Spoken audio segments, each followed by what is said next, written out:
sama Mami untuk sharing. Sampai malam, Mam, konfirmasi ya? Iya, konfirmasi. Sampai 3 kali saya tanya. Nah, itu saya doa sama Tuhan, Tuhan aku mesti bawa apa? Tuhan tidak jawab sih, karena mungkin redek paling ya. Sampai malam Tuhan tidak bilang, cuma ada dalam hati saya itu Tuhan kasih apa yang kamu alami, yang kamu alami pegang dalam kehidupanmu, coba sharingkan. Saya itu ada satu pasal itu tentang Sakeus, itu yang membuat saya selalu pegang dalam kehidupan saya. Lukas 19, tolong ya.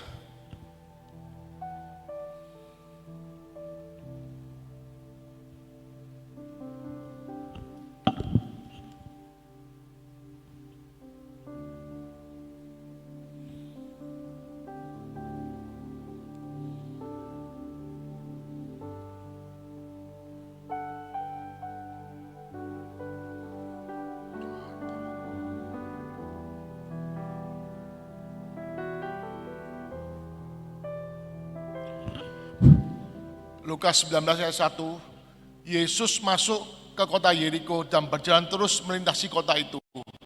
Ayat 2, di situ ada seorang bernama Sakeus, kepala pungut cukai, dan dia seorang kaya. 3, ia berusaha untuk melihat orang apakah Yesus itu, tetapi dia tidak berhasil karena orang banyak dan badannya pendek. 4, berlarilah dia mendahului orang banyak, lalu memanjat arah untuk melihat Yesus yang akan lewat. Kita coba balik di 2, ayat 2. Sakeus ini orangnya pemungut cukai. Pemungut cukai itu kayak di sini sekarang tukang pajak. Nah ini kemarin saya mengalami sama orang pajak. Saya dikejar-kejar orang pajak. Ya memang salah saya sih. Dan dia seorang kaya. Jadi Sakeus orang sugih. 3, dia berusaha melihat orang pada apakah Yesus itu, tapi dia tidak berhasil karena orang banyak sebab badannya pendek. Kalau kita lihat dari kasus ayat ketiga berkata bahwa Sakeus ini mau melihat Yesus, tapi di tengah-tengah kerumunan dia itu orang pendek, dia itu punya masalah untuk dari kepedean dia itu tidak bisa melihat Yesus. Karena kenapa? Karena badannya pendek. Nah, kalau saya dari terjemahan ini dia punya masalah apa? Masalahnya dia tidak bisa melihat Yesus. Apa sana? Dan yang itu yang membuat kita ini di kehidupan ini kita selalu ada masalah dan masalah. Karena di Matius 6:34 kita selesai masalah satu akan ada masalah lain. Jadi masalah silih berganti, badai silih berganti. Bukan atas apa? Badai selesai akan ada badai baru. Itu kalau saya nangkep di Matius 6:34. Tapi apa yang dilakukan Sakeus, dia tidak bisa melihat masalah itu kalau dia di bawah sama dengan level dengan masalah. Artinya apa? Artinya kalau dia tetap di kerumunan itu, selamanya dia tidak bisa melihat Yesus. Dia tidak bisa melihat pertolongan Yesus yang ajaib. Nah itu ini apa namanya? 19 Lukas 19 ayat 4. Maka berlarilah dia mendahului orang banyak itu dan memanjat pohon dan melihat Yesus, dan maka akan lewat dari situ. Apa yang dia lakukan itu berlari mendahului orang. Arti kata dia kejar Yesus. Sampai kedua karena badan dia pendek. Kalau menurut saya, orang pajak itu kalau zaman dulu ya, dia kerjanya santai, dia cuma ngurus pajak, makannya pasti akeh kayak aku. Jadi kira-kira wis pendek gendut, lihat kan. Jadi waktu dia memanjat pohon ara itu enggak gampang loh. Tidak gampang bagi orang kayak saya ya, memanjat pohon tidak gampang, itu butuh usaha. Nah, apa yang dia lakukan ini adalah dia naik ke tingkat level yang lebih tinggi untuk ketemu Yesus. Apa artinya? Saya belajar, waktu kita punya masalah mentok, tok, kita mesti cari Yesus. Caranya apa? Ya cuma berdoa, baca firman, cari kehendak Tuhan mau apa. Kita cuma itu 3 itu tok menurut saya ya. Karena kenapa? Karena ya hidup aku sih baru belajar ya. Hidupku adalah karena kasih karunia, karena anugerah demi anugerah, berjalan demi anugerah. Dari sana dari glory to glory. Itu saya baru kemarin tanggal 10 nanti terakhir tak saksi nanti. Nah, Masalah kemarin ini saya ngalami masalah pajak sih. Masalah pajak ini udah sih kepala pusing. Saya lebih baik kena corona daripada kena pajak. Kenapa? Karena kemarin waktu kena corona persis kena pajak, tapi corona enggak ada apa-apa nih. Lebih sakit hati kena pajak. Kemarin sempat kena periksa pajak. Awal mula sih tahun 18, tahun 16, 17 sudah diperiksa sama AR. Kita ada kurang bayar, kita bayar. Karena oknum kita dicari terus, kesalahan kita cari terus. Kita coba terus sampai terakhir tahun kemarin 2019 dia ada pemeriksaan pribadi 20 dia masukkan pemeriksaan CV saya. Jadi saya kemarin mengalami 4 pemeriksaan. OP orang pribadi 16, OP pribadi 17, 16, 17 CV. Itu pembukuan tuh kebuka semua. Parno pajak tahu semua, tidak itu. Ya memang salah saya. Kenapa salah saya? Saya tidak bisa teliti, tidak bisa nyalakan orang lain. Karena kenapa? Ujung-ujungnya saya yang salah. Tapi itu kehendak Tuhan, itu seizin Tuhan. Dan saya bersyukur banget, saya bersyukur. Nah ini karena kenapa? Ini gara-gara Tuhan kasih mami babat habis. Nah itu loh, babat habis. Apa sih ingat? Ayo babat habis. Babat habis itu karena saya mata duitan. Duit, tidur duit, baru duit. Tuhan tidak suka. Justru Tuhan bapak habis saya mata duitan saya. Tapi saya bersyukur. Gara-gara bapak habis itu saya harus ngalami demi ngalami arti betul-betul Tuhan itu yang berdaulat, Tuhan yang berkuasa. Setelah itu saya hadapi satu persatu. Saya minta doa, Mam. Tuhan bilang ada jalan keluar. Tuhan bilang baik-baik. Intinya Tuhan bilang baik-baik. Tuhan itu yang tolong. Tak pikir tolong ini cuma entek duit titik. Ternyata ditolong Tuhan ya duit akeh. Karena apa? Kenapa ya? Itu resiko kita dosa kita diampuni tapi hukuman kita jalan. Bukan ya kayak Pak Yusuf bilang, kamu minta ampunan dosa, dosamu diampuni, tapi kamu ada konsekuensi yang itu. Nah itu. Tapi Tuhan selalu bilang bisnismu akan baik-baik. Tapi efeknya ya gitu, cash flow agak sedikit amburadul. Nah itu. Tapi saya yang sarankan satu, tetap cari Yesus. Apapun kejadian, ojo sampai tentang mentok. Pokoknya sedurung mentok, cari Yesus. Cari tempat lebih tinggi, di mana tempat tinggi itu tempat Yesus lebih tinggi. Jangan pedulikan masalahmu dengan selevel, tapi kita harus naik sampai next level. Kemarin ada waktu banjir di Aceh, tsunami itu. Ada pendeta sing dari mana? Dari Aceh sing keseret ombak sampai panas kabeh itu. Dia sempat cerita loh. Pada dia selevel dengan masalah, dia selevel dengan banjir. Itu harusnya dia tuh mengikat terus, mengangkat terus. Tapi waktu dia naik ke tinggi, dia akan bisa selamat gitu loh. Itu nggak salah, ada di sini ya Ci ya, yang pendeta Aceh itu.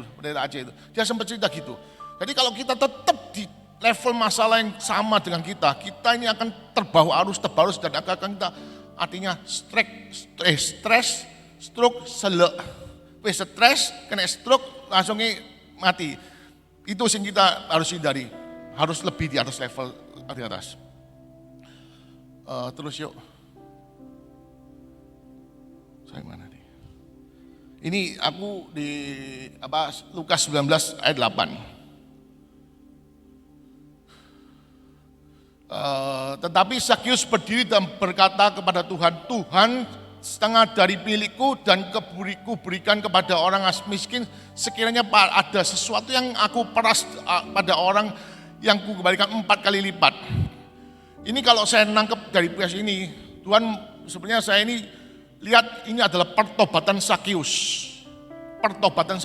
Kalau dihitung-hitung sipua, ini sekarang tak pernah cepet jeng, bayar si pek jeng ini bisa bangkrut ini pasti bisa bangkrut. Tapi dia tidak peduli. Ini pertobatan yang radikal menurut saya sih, betul radikal. Nah ini seringkali membuat ayat ini kita harus kembali kepada Tuhan. Apapun kesalahan kita harus ngakui apapun itu gitu loh. Karena Tuhan ya siapa lagi sih nolong? Tidak mau balik Tuhan, mau balik siapa? Ya itu intinya cuma di sana sih sebetulnya. Saya ini kemarin ketemu Mama Imi bawa sama teman-teman dari Surabaya. Saya tuh main ada Ayu cerita. Dulu novel tuh Mam ya, nek makan es krim. Saya itu kan dulu waktu zamannya HS itu kan 1 tahun 2 kali toh. Kita ke HS kan 1 tahun 2007 lebih 2008 ya. 2006 kan di sini nggak salah. 2007 2008 itu. Saya tuh paling suka makan congli. Congli dia kan enak tuh congli dia. Es congli, es seputar congli itu. Ya memang kan Surabaya panas tuh. Saya makan tuh kemarin dia saksi, saya tuh habis 6 piring. Saya udah habis 6 piring. 6 piring apa itu es congli gitu loh. Aku ya baru ingat kok, soalnya dikasih DI. Aku baru ingat itu. Nah, dari sana Tuhan itu sebetulnya sebelum kita ada masalah Tuhan sudah warning kita. Mari Pak, ya kayak dia warning saya. Makan ojo akeh-akeh. Mama saya begitu. Tapi efeknya apa? Efeknya saya abaikan, saya anggap enteng semuanya itu, Kecentoknya pada tahun 2015 itu saya ada operasi apa? Ring, karena gula darah naik. Waktu itu di asal gula darah HB21C itu 11, di mana normal itu cuma 5,7. Itu untung Tuhan tolong, enggak tolong saya buta itu buta. Nah ini pertobatan demi pertobatan itu yang membuat kita akan berubah dan karakternya akan seperti Kristus. Nah, Ayu kemarin ngomong saya tuh dia ingat juga saya gitu loh. Dulu zamannya saya awal nikah, Christine istri saya itu suka makan sayur. Saya suka makan daging. Awal-awal nikah dia gayanya masak, Christine masak. Iya saya masak. Saya buka tutup, saya habis sembahyang, doa, puja penyembahan jam 9, tak buka tutup naji. 5 macam makanan, 5 macam hijau semua. Ini betul kejadian. Saya lihat 5 tak tahu dasku sampai pusing matu, Tuhan tolong. Itu betul. 5 macam masalah, 5 macam hijau semua. Tidak ada sing merah. Mereka tak tinggal keluar makan. Christine juga gitu. Kita tuh waktu itu makan di Pronto. Zaman dulu ada Pronto. Buka gini baunya daging. Langsung pusing dia. Tapi Tuhan ajaib. Nah dari sana pertobatan saya untuk makan mulai sadar. Jadi makan sekarang sini makan tidak enak, saya tidak makan, saya diet makanan tidak enak.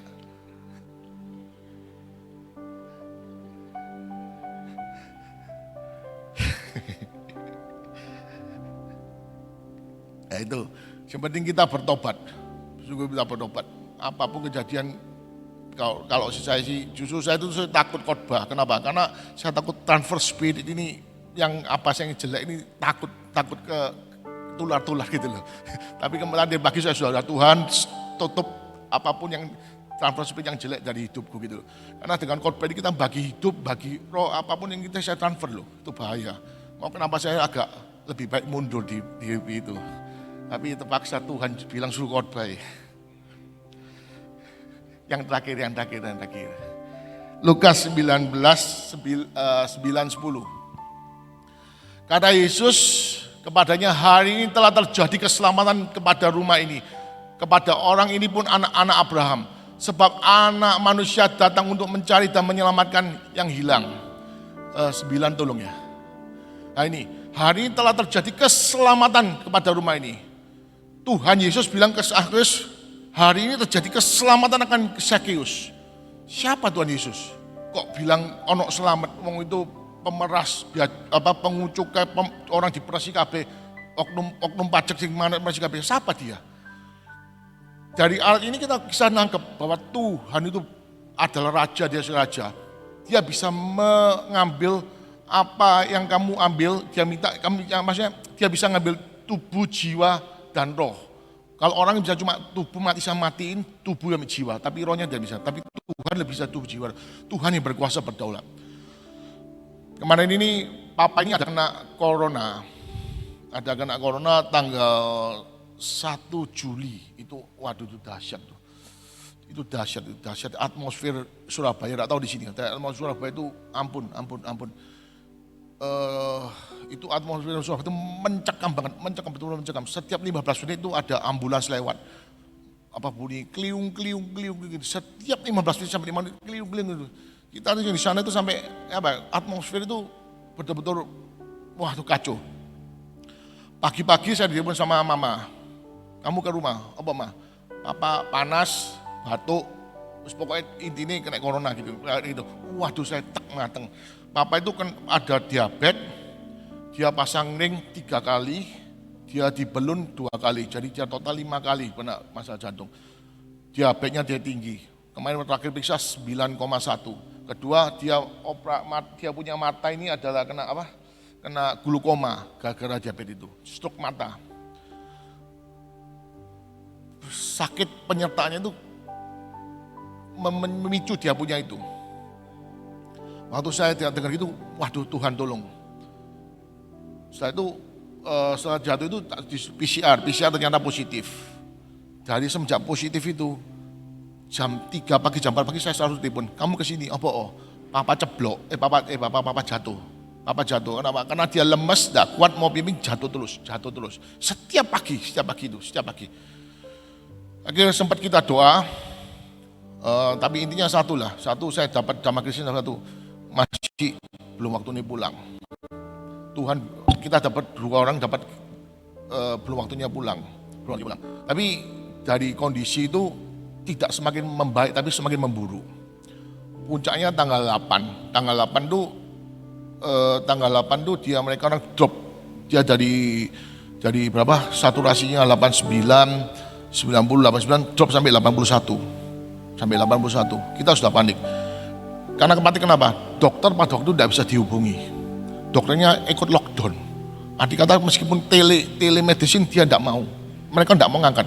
Kedua, obat ini kita waktu itu cari obat tidak gampang loh. Itu bisa muter satu Surabaya belum tentu ketemu. Ketiga, oksigen tuh anti itu sudah kayak anti sembako kayak Surabaya. Keempat, rumah sakit full. Kita sempat bingung. Tapi Tuhan bilang ambil darah, taruh di ini sama palang pintu. Saya dapatnya gitu. Itu setelah 1 hari itu Pak Daud Tony bilang ada malaikat mau dilepaskan. Saya dengar itu. Mungkin terlambat saya waktu YouTube ada lepaskan, suruh taruh itu. Jadi persis saya dapat suruh taruh itu, Pak Daud juga taruh itu, konfirmasi tadi. Setelah itu dokter enggak ada, tanggal 8 enggak ada. Itu dikasihlah apa itu namanya steroid. Dokter bilang suruh kasih gamaras. Suntik gamaras. Gamaras waktu itu cari enggak gampang loh. Dia dulu asalnya 11 juta, dia sekarang waktu zaman itu 50 juta. Tapi waktu 50 juta pun enggak ada barang. Dikasih steroid, 1 butir cuma sekitar 8.000. 8.000 dikasih 1 hari, 1 hari 3 kali 5 hari. 8, 9, 10, 11, 12. Itu dari sana naik. Dia naik, kebersihannya naik. Kita tanggal 12 kita ketar-ketir. Kenapa ketar-ketir? Ini naik steroid dijabut, tidak dikasih minum, pasti kan drop. Karena steroid kan bangkit dia mau bangkit itu. 12 dikasih steroid waktu itu yang 8 sampai 12 itu dikasih 8 gram. Setelah 12 ada ambil 5 hari lagi dikasih 4 gram. Waduh, dari titik sana dia tetap naik terus. Nah itu ada teman saya dari mana? Dari Sumba. Dia punya empek itu dibawa ke Surabaya, naikin pesawat pribadi dan sebagainya. Tahu papa saya kasih steroid, dia kasih steroid juga. Dikasih ivermectin, steroid apapun, tapi tetap gone. Tetap enggak kata gulung. Saya sempat tanya Tuhan, ini kenapa? Tuhan cuma waktu saya dapatnya Tuhan, aku berdaulat atas kehidupanmu dan keluargamu. Nah, yang tanggal 19 ini dia bilang apa? Terjadilah keselamatan atas rumah ini. Tuhan bilang apa? Lu selamat. Berarti artinya apa? Tuhan ini berdaulat, dia berkuasa daripada apapun juga. Dia berkuasa dari apapun juga. Itu sing harus kita pegang. Nah kemarin ini tanggal 10, ini terakhir. Tanggal 10 ini pembacaan saya di Amsal 10, tanggal 10 kemarin. Saya baca berkat Tuhanlah yang membuat kaya, susah payah tidak akan mengikuti apa-apa. Selesai itu, ya wis. Nah itu saya perjamuan, buka angkat, kok kemarin angkat lagi nih. Kalau 2 kali kita amat berarti bukan Tuhan berbicara, ya memang itu loh. Rema kita pada hari itu. Saya selesai, oke Tuhan, amin. Tanggal 13 saya perjamuan lagi. Ayat dapat Amsal 10, 22 saya dapat lagi. Saya ini bingung. Tuhan ini maksudnya apa? Saya tanya Mami. Intinya karena kekuatan saya sendiri, kesombongan saya sendiri, Tuhan tegur, lu enggak bisa pakai cara lama lu, misalnya mencari itu enggak bisa. Nah, itu kenapa saya dapat firman itu? Karena kemarin ini kan kontainer itu kapal apa kayak 100 line, Tanto Line saya dengar disewakan ke China atau Singapura. Dengan sewakan Singapura ke China, mereka dapat profit lebih 4 kali lipat dari yang kerja di laut. Sehingga di dalam negeri ini dari pulau ke pulau itu dari asalnya 2 kapal jadi 1 kapal. Jadi 1 kapal pokoknya dimaksimalkan. Dan itu kan nyantol. Biasanya satu customer bisa dapat 20 kontainer, cuma dapat 10, dapat 5 gitu loh. Nah ini kan waktunya high season. High season barang harus pada dikirim. Kita orang punya tidak bisa kirim. Kenapa? Karena pengiriman tidak bisa. Kalau misalnya Cirebon kan bisa naik mobil. Ini kan kalau antar pulau kan mesti lewat kapal, kontainer dan sebagainya. Itu sempat saya stres sih sebetulnya. Saya coba berusaha ya apa ini coba mesti dapat. Tapi ternyata ya buntu.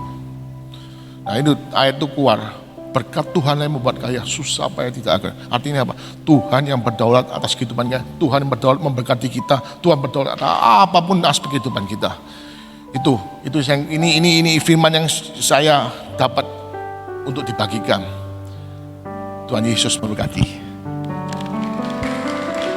Sungguh luar biasa. Soalnya begini saudara, suatu saat Pak Novel ini sudah ditabiskan jadi pendeta. Ya. Jadi saya bilang, hebat kamu seorang pengusaha mau jadi pendeta gitu. Gimana ceritanya? Lalu dia cerita bagaimana Tuhan banyak berbicara dalam dia dan dia harus jadi pendeta. Jadi dia menjadi pendeta JKI di Surabaya. Nah sudah seperti itu saya bilang kapan-kapan kamu mesti khotbah di sini. Gitu. Masih takut. Terus waktu kemarin ini sebelum ini dia datang ke sini. Ayo Novel, kamu mesti khotbah pagi aja, nggak usah Selasa. Ini orangnya banyak, dia demam panggung. Udah kalau PW aja. Dia mau, cuman dia ngomong, Mam saya minta maaf, kenapa? Aku ndak bawa celana panjang. Semua orang yang tahu Novel, persekutuan pun pakai celana pendek. Nah, saya sampai bilang, Novel sekali-kali kamu pakai celana panjang lah kalau misalnya mau Natalan, tutup tahun ya. Nanti tutup tahun kudu nganggo celana panjang. Jadi dia nggak mau, tapi dia janji. Nanti suatu saat kalau saya datang lagi, saya mau bawa celana panjang dan saya mau. Tiba-tiba kemarin dia telepon, saya mau ke Cirebon katanya gitu. Hah? Mau Cirebon? Ngapain? Mau bawa teman saya katanya. Itu yang duduk di belakang itu. Dia mengalami mujizat di taman. Ya, sehingga dia mengatakan, Tuhan aku mau terima kasih kepadamu, saya mau ke taman lagi untuk bersyukur untuk apa yang sudah Tuhan berikan kepada dia. Gitu. Nah selesai itu, oh kamu datang ya? Iya. Saya sudah ingat. Kamu nginep apa pulang? Nginep. Wah nanti mau tak suruh nyampein firman. Tapi ketemu rada lupa sayanya. Tapi saya sudah ingat kalau dia harus nyampein firman. Cuman lupa, bisa lupa lagi. Tiba-tiba Santoso ngomong sama saya. Kan janji ya mau, oh iya saya bilang. Terus saya bilang, dia rasanya ada ketakutan. Tapi satu perkara saya bilang, enggak kamu mesti kudu harus nyampein firman. Saya percaya kamu sudah bawa celana panjang. Udah bawa celana panjang kan? Diem aja dia. Tapi saya tahu dia sudah bawa celana panjang. Memenuhi nasarnya. Nah saya ingin sampaikan kepada saudara, belajar ya. Kalau janji harus ditepati. Karena yang janji itu adalah kita sama Tuhan. Dan saya bersyukur dia datang ke sini menepati janjinya ya. Amin. Ya, tepuk tangan. Ya, saya mau manggil ibu yang mendapatkan sesuatu dari Tuhan. Silakan maju Bu, sebentar aja nggak apa-apa. Yuk kesaksian Bu. Ya, ibu ini dari Surabaya dan Tuhan luar biasa. Saya diberkati dengan kesaksiannya ibu ini. Tadi malam dia mengatakan, aku ini orang MDC, belum ke Bahtera dulunya. Aku bingung ngeliatin orang Bahtera, karena orang Bahtera itu apa itu kepemotongan destiny apa itu gitu. Tapi satu hal yang luar biasa yang sudah dialami. Mari Bu. Shalom. Saya bersyukur kepada Tuhan. Bulan Februari kalau tidak salah ya, akhir atau Maret awal, saya itu diajak sama Pak Sentosa Bu Ayu ke Taman Tuhan. Saya ngomong, nanti itu ada warna anggur, anggur warna madu, minyak. Saya enggak cari itu, pokoknya saya ngomong, iya aku mau berdoa di Taman Tuhan. Singkat cerita, suami saya ini orang, pokoknya kalau Tuhan izinkan, suamiku itu mau. Gitu. Suamiku ngomong, ya ayo, sampai Belani kita tuh sewa mobil, kita berangkat satu mobil sama sahabat saya Susi. Kita berangkat semuanya sama Ayu, Sentosa satu mobil di Taman Tuhan. Saya ini bingung, kok dingin ya, dingin sekali. Terus, ya wis aku doa. Sebetulnya itu saya Februari itu saya kontrak, awal Februari saya kontrak pabrik. Saya ngomong sama adik saya, kita kontrak aja yuk, pabrik bukan buat baru. Lalu kita buat PT baru kontrak. Nah, belum apa-apa yang punya pabrik ini Juaji agak rewel gitu loh. Terus adikku tuh ngomong, ini agak rewel, dia ngomel. Aku ngomong ya wis sabar. Terus saya ngomong, aku mau ke Taman Tuhan kita berdoa. Di Taman Tuhan kita berdoa. Terus dalam hati tuh, Tuhan, aku tak minta pabrik, aku gitu. Terus Tuhan ngomong, ya wis aku berdoa minta. Pada saat aku berdoa minta, Tuhan tuh ngomong, ada suara putri itu, air mancur, air terjun itu loh, kolam 7 kali. Aku mikir, aku muter ini lah kayak aneh gitu loh ya. Tapi terus dorongan hati itu ngomong putri itu 7 kali. Tak laku no muter itu 7 kali. Sempat anakku laki itu ngomong gini, mama jangan jalan-jalan mengganggu orang lainnya. Saya ngomong, ya ini mama disuruh Tuhan kurang sedikit. Tak puter itu 7 kali, saya pulang. Sebelum pulang ada ibadah Pak Victor, firmannya. Terus kesaksiannya Pak Victor, saya lupa tentang apa, tetapi Allah itu yang berdaulat.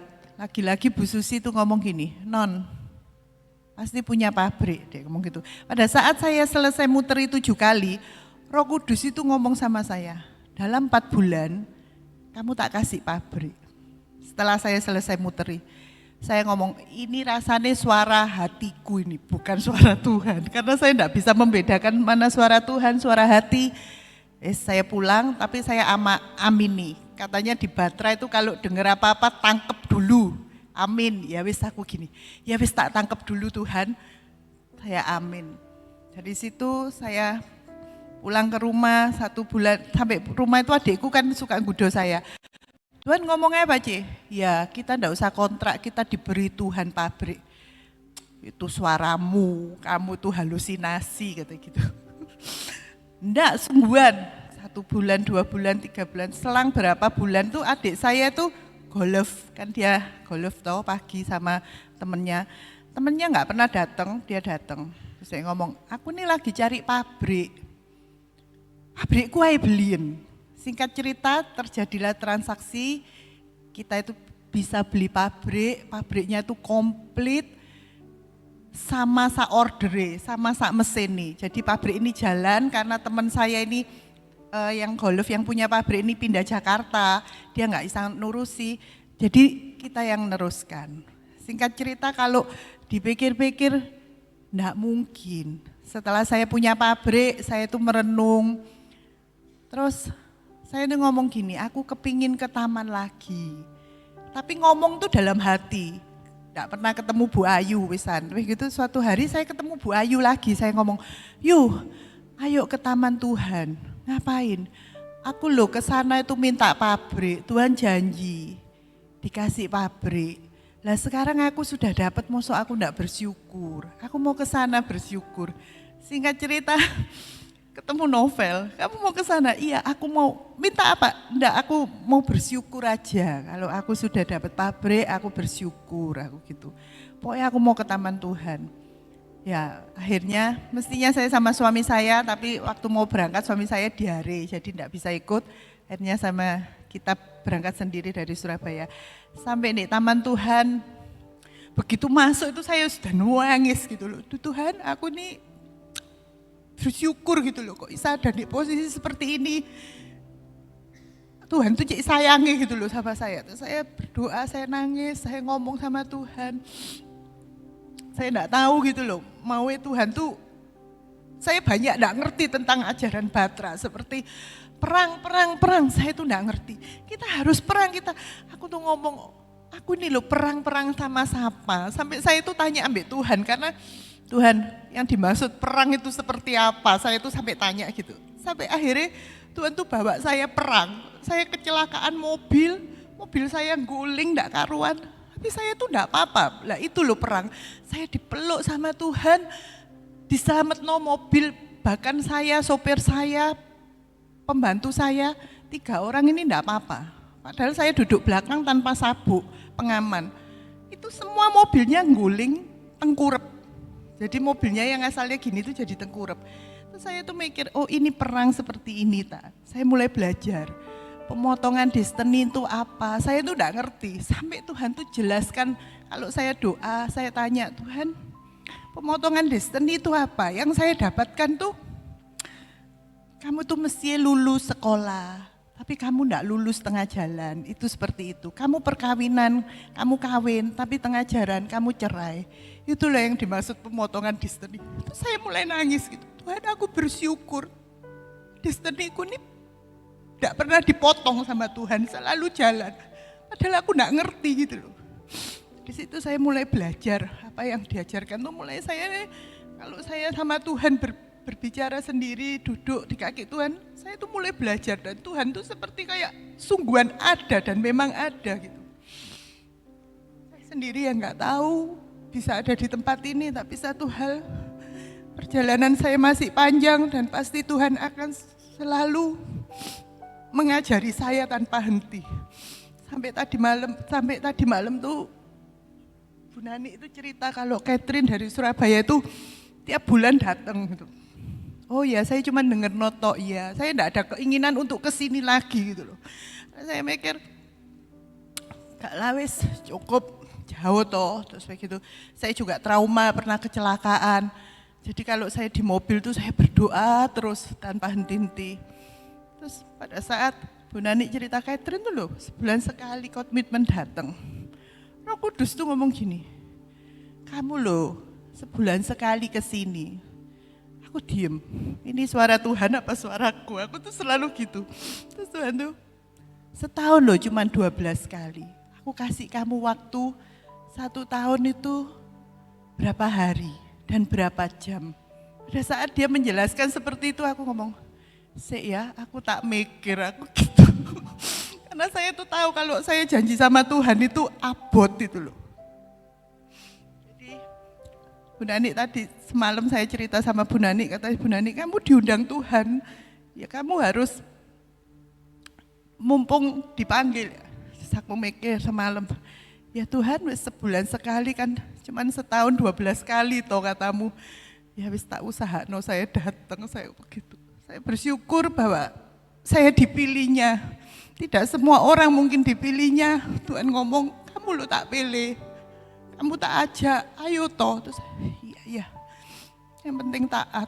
Terima kasih Bu Nani. Tadi pujian mengatakan, apa yang tak pernah kulihat, apa yang tak pernah kupikirkan, itu yang Tuhan berikan. Nah, Ibu ini juga merasakan, tidak pernah memikirkan, punya bisa secepat itu Tuhan berikan pabrik, dan ternyata Tuhan berikan. Biarlah kita saat ini benar-benar mengatakan kepada Tuhan, Tuhan, sudah aku tidak mau untuk bergantung kepada akal pikiranku sendiri. Seperti Pak Novel sudah diajar Tuhan, jangan gantung kepada kekuatan, harta dan sebagainya. Karena kekayaan itu berasal dari Tuhan asalnya, ya. Mari kita berdoa. Bapa, kami mengucap syukur untuk firman-Mu, untuk kesaksian, untuk pujian penyembahan selama 1 jam. Kami tahu Tuhan, ini kesempatan yang Kau berikan buat kami merasakan Tuhan, bahwa kesempatan itu tidak dapat kembali. Kesempatan terus berjalan. Kalau kami tidak mau mengambil kesempatan itu, maka kesempatan itu lewat. Buat kami bisa menangkap isi hati-Mu ya Tuhan. Buat kami bisa mengerti apa yang Engkau mau. Supaya kami boleh berjalan di dalam kemenangan. Kami berjalan higher than ever. Kami berjalan terus Tuhan, beyond sesuatu hal yang luar biasa. Di luar kemampuan kami akan bisa lebih daripada semuanya. Kami percaya Tuhan, dalam masa-masa seperti ini, buat kami terus melihat akan cara kerja-Mu yang luar biasa atas hidup kami. Terima kasih Tuhan Yesus. Dan saat ini kami datang di hadapan-Mu, kami tetap mau berdoa buat bangsa dan negara kami ya Tuhan. Kami mau berdoa untuk Bapak Presiden kami dan semua jajaran pemerintahan. Kami minta di dalam nama-Mu, Engkau berdaulat Tuhan atas bangsa ini Tuhan. Engkau berdaulat Tuhan atas segala sesuatunya. Kami menyerahkan ini semuanya ke dalam tangan-Mu. Engkau Bapa yang sungguh amat sangat luar biasa. Terima kasih Bapak, terima kasih Tuhan Yesus, terima kasih Tuhan Roh Kudus. Kami juga berdoa untuk cuaca saat ini Tuhan. Kalau kami mendengar banyak berita bahwa cuaca saat ini sangat mencekam, sangat membahayakan, sangat menakutkan. Karena tiba-tiba terjadi kegelapan dan terjadi suatu badai yang luar biasa, hujan angin. Tuhan, kami minta di dalam nama-Mu, Engkaulah ya Tuhan yang mengendalikan keadaan cuaca dalam dunia ini. Kami minta dalam nama-Mu, beri roh ketenangan yang luar biasa buat kami sebagai anak-anak-Mu dimanapun juga berada. Asalkan kami ada dalam pernaungan-Mu. Mazmur 91, kami tahu apapun yang terjadi, kami tetap ada dalam perlindungan-Mu.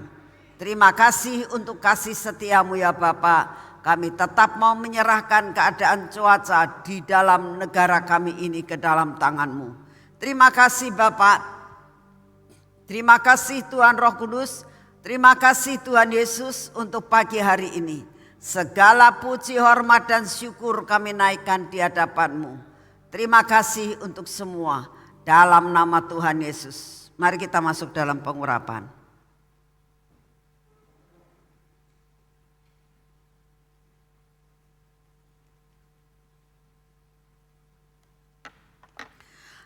Bapa, kami mengucap syukur untuk pagi hari ini. Biarlah pengurapan yang daripada-Mu turun atas hidup kami. Dalam nama Tuhan Yesus, pengurapan yang daripada-Mu membuat kami dapat merasakan bahwa Engkau menyertai kami kemanapun kami pergi. Tuhan, biar mata kami ini, telinga kami ini Tuhan, dan bibir mulut kami doakan saat ini Tuhan, biarlah indera-indera kami ini ada dalam kontrol yang daripada-Mu. Kami minta dalam nama-Mu Tuhan, hati kami ini Engkau pegang Tuhan, untuk tetap mempunyai kedamaian yang daripada-Mu. Dalam nama Tuhan Yesus, semua ketegar-tegukan kami, roh keraguan-raguan kami Tuhan, dipatahkan di dalam nama Tuhan Yesus Kristus. Bapak, berkati tangan kami hari ini, biarlah apa yang kami kerjakan bersama dengan Kau, kami akan melakukan perkara-perkara yang ajaib. Terima kasih untuk semuanya, dan biarlah kaki kami ini Engkau pimpin Tuhan, supaya kaki kami ini berjalan setiap langkah kami sudah Engkau tentukan. Terima kasih Tuhan Yesus. Biarlah hari ini Tuhan kami berjalan dengan Engkau. Kami bersyukur dapat mengakhiri minggu ini bersama dengan Engkau. Kami percaya Tuhan minggu depan Engkau tetap beserta dengan kami. Dalam nama Tuhan Yesus. Amin. Selamat pagi, Tuhan memberkati saudara semuanya.